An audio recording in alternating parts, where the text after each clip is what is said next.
James and the Bootlace. Next morning, the Fat Controller spoke severely to James.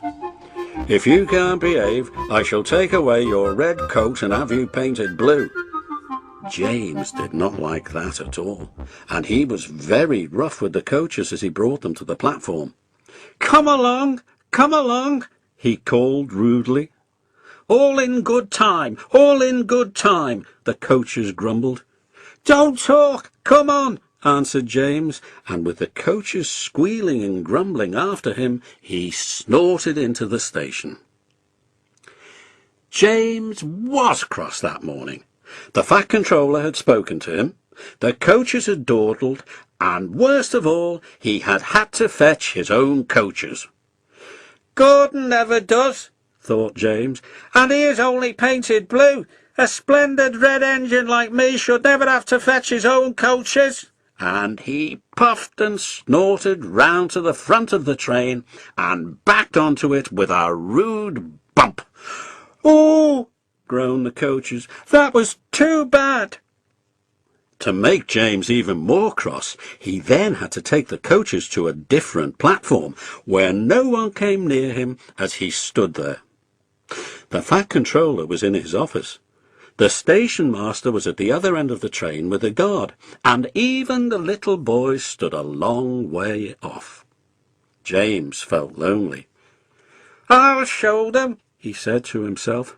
"They think Gordon is the only engine who can pull coaches." And as soon as the guard's whistle blew, he started off with a tremendous jerk. Come on, he puffed, and the coaches, squeaking and groaning in protest, clattered over the points onto the open line. Hurry, puffed James. You're going too fast, said the coaches, and indeed they were going so fast that they swayed from side to side. James laughed and tried to go faster, but the coaches wouldn't let him. We're going to stop,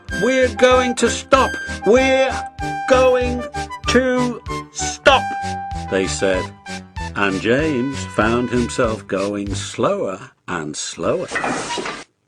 What's the matter? James asked his driver. The brakes are hard on. Leak in the pipe, most likely. You've banged the coaches enough to make a leak in anything. The guard and the driver got down and looked at the brake pipes all along the train. At last they found a hole where rough treatment had made a joint work loose. How shall we mend it? Said the guard. James's driver thought for a moment. We'll do it with newspapers and a leather bootlace. Well, where is the bootlace coming from? Asked the guard. We haven't one. Ask the passengers, said the driver. So the guard made everyone get out. Has anybody got a leather bootlace? He asked. They all said no, except one man in a bowler hat, whose name was Jeremiah Jobling, who tried to hide his feet. You have a leather bootlace there, I see, sir, said the guard. Please give it to me. I won't, said Jeremiah Jobling. Then, said the guard sternly, I'm afraid this train will just stop where it is. Then the passengers all told the guard, the driver and the fireman what a bad railway it was. But the guard climbed into his van, and the driver and fireman made James let off steam.